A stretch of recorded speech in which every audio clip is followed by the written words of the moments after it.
अखिल जी, मुनीर साहब आए हुए हैं वहां पर, अच्छे से स्वागत नहीं किया गया उनका वहां, क्या चक्कर है? जी, मुनीर जी के साथ साथ जो है वो शहबाज शरीफ भी आए हुए हैं। और इस दौरे का जो मकसद था वो ये था कि इस साल चीन और पाकिस्तान के जो राजनयिक संबंध है उसकी 75वीं वर्षगांठ है इस साल। क्योंकि पिछले साल इंडिया और चाइना के थे, इस साल पाकिस्तान और चीन के। तो वो जो वर्षगांठ है उसको मनाने के लिए, साथ में जो इनका सी पैक है, सी पैक 2.0 को स्पीड अप करने के लिए, गति देने के लिए है, ग्वादर और जो दोनों देशों के बीच आर्थिक सहयोग है उसको और जिंदा करने के लिए, और जो इन दोनों देशों के जो ऑल वेदर जो संबंध है उसको और मजबूत करने की दिशा में इसलिए ये विजिट हुई है। तो जो शहबाज शरीफ है वो सबसे पहले हांगचो आए, चुचियांग प्रोविंस की जो कैपिटल है हांगचो, वहां पर जहाँ पर अली बाबा का हेडक्वार्टर है उधर वो पहुंचे। वहां पर उन्होंने बिजनेस टॉक किया, फिर जो निवेश के लिए जो बातचीत है वो किया। उसके बाद वो बीजिंग आए। बीजिंग में आने के बाद उन्होंने चीनी राष्ट्रपति शी जिनपिंग और जो प्रधानमंत्री है ली छियांग, उनसे मुलाकात की।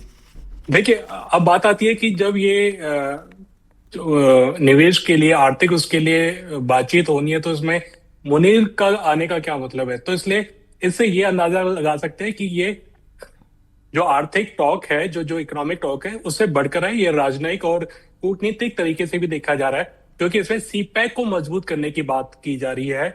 और उसके अलावा क्योंकि जो, और फिर जो एक ये भी बात है कि वहाँ पाकिस्तान में जो चीनी नागरिक हैं, जो चीनी इंजीनियर्स जाते हैं ग्वादर के वहाँ, नहीं, रिश्ते और ठीक चल रहे हैं ना चीन के और बाल्टिस्तान। पाकिस्तान के? 75वीं वर्षगांठ तो मना रहे हैं, लेकिन मुनीर साहब को व्हाइट हाउस में लंच खिलाया जाता है, फेवरेट फील्ड मार्शल बताया जाता है अमेरिका के द्वारा।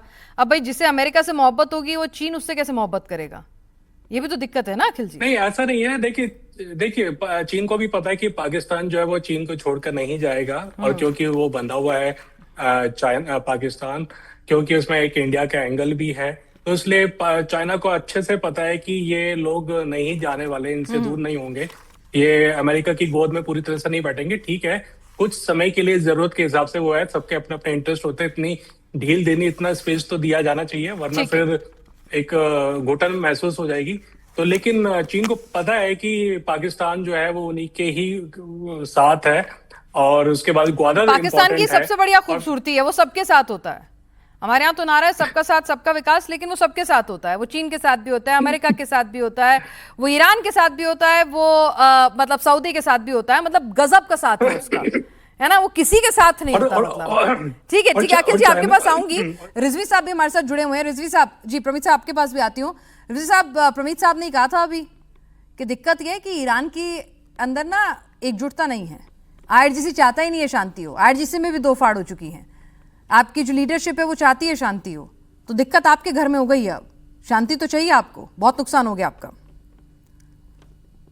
नहीं, ऐसा कुछ नहीं, ये बिल्कुल झूठ है, फॉल्स नैरेटिव है। ऐसा कुछ नहीं है। डिप्लोमेट्स अपना काम करते हैं, आर्मी और आईआरजीसी अपना काम करती है, लेकिन हमको ये समझना होगा कि यहाँ की आर्मी जो है, ईरान की आर्मी चूड़ियां नहीं पहन बैठी है। ये जो है, जब इन पे हमला होगा तो करारा जवाब मिलेगा। इनको ये समझना चाहिए, ये ईरान है, ये गलत आर्मी से निपट गए। ये ट्रम्प साहब जो है ना, जो सोच रहे थे, देखिए पहले तो हमको कुछ चीजें समझनी चाहिए। हम जो बिल्कुल इस लड़ाई में अमेरिका का आने का कोई कॉज नहीं था।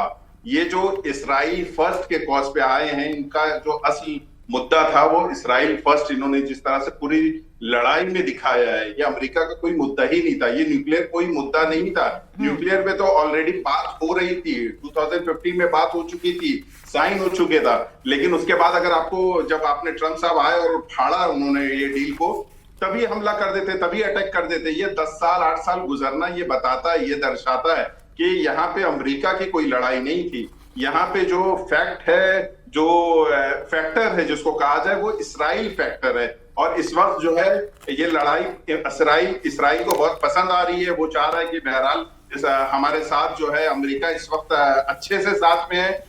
इसीलिए देखिए, जब भी डील की बात होती है, कुछ ना कुछ अटैक्स हो जाते हैं, कुछ ना कुछ हमला हो जाता है। लेकिन इनको ये समझना चाहिए कि देखिए, अगर ये लड़ाई अगर फिर से शुरू होती है, ईरान जो है बहुत शांतिपूर्व बात कर रहा था, डील के बहुत करीब था, और जैसा कि आप लोग न्यूज में मीडिया में देख रहे हैं कि ईरान ने कह भी दिया था कि ठीक है ये साइन हो जाएगी। क्यों? क्योंकि ईरान भी नहीं चाहता है कि पूरी दुनिया में जो हाहाकार मचा है, इस तरह से जो आर्थिक जो मुश्किलात का सामना करना पड़ा है वो न करे।